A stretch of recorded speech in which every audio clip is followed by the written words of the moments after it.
अस्सलाम वालेकुम डॉक्टर साहब, मेरा नाम फ़ाइका है और मैं अटक से बात कर रही हूँ।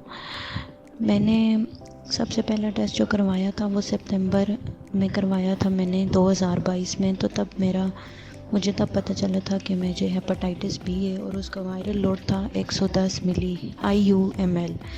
उसके बाद मैंने ALTs भी कराए, LFTs भी करवाए। ALT उस टाइम मेरा थोड़ा सा बड़ा हुआ था, लेकिन फिर मैंने परहेज़ की और कुछ अर्से बाद मैंने करवाया तो ALT और LFTs भी ठीक आए। अल्ट्रासाउंड भी करवाया था तो ठीक आया था। उसके 1 साल बाद मैंने दोबारा करवाया, PCR करवाया तो मेरा वायरल लोड 1600 हुआ।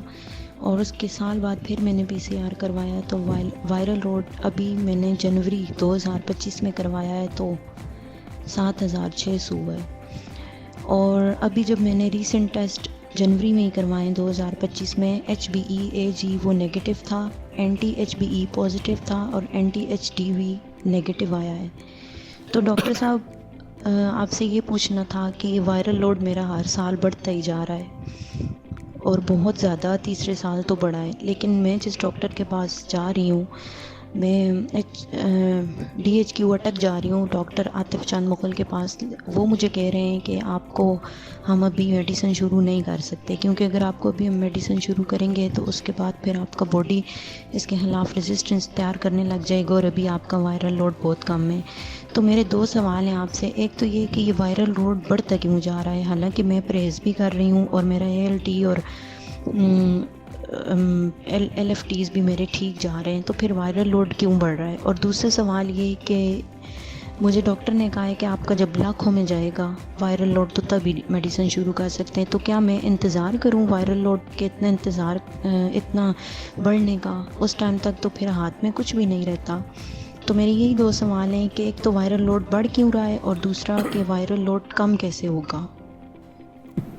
Thank you very much.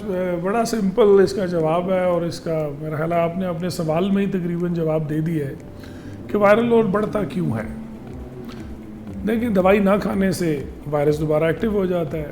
Hepatitis B एक ऐसा वायरस है जिसकी जो अभी करंटली टैबलेट्स या ट्रीटमेंट्स अवेलेबल हैं उनसे ये एरेडिकेट नहीं होता। एरेडिकेशन का मतलब है कि ये जड़ से ख़त्म नहीं होता। जब तक आप दवाई खाते हैं आपका वायरल लोड कम हो सकता है, नेगेटिव हो जाएगा। दवाई छोड़ेंगे वही वायरस दोबारा एक्टिवेट हो जाएगा। तो या तो दवाई हेपेटाइटिस की बंद करने से ये वायरल लोड, और अगर आप नहीं ले रहे तो ज़ाहिर है वो बढ़ता चला जाएगा। और अगर कोई मरीज़ हेपेटाइटिस बी की दवाई खा रहा है और रेगुलरली खा रहा है, इसके बावजूद वायरल लोड बढ़ रहा है, ये बड़ा कम होता है, बड़ा अनयूजुअल होता है ऐसे, तो फिर आप उसको कहते हैं जी ये टैबलेट्स के अगेंस्ट वायरल रेजिस्ट कर रहा है, रेजिस्टेंस डेवलप हो गई है।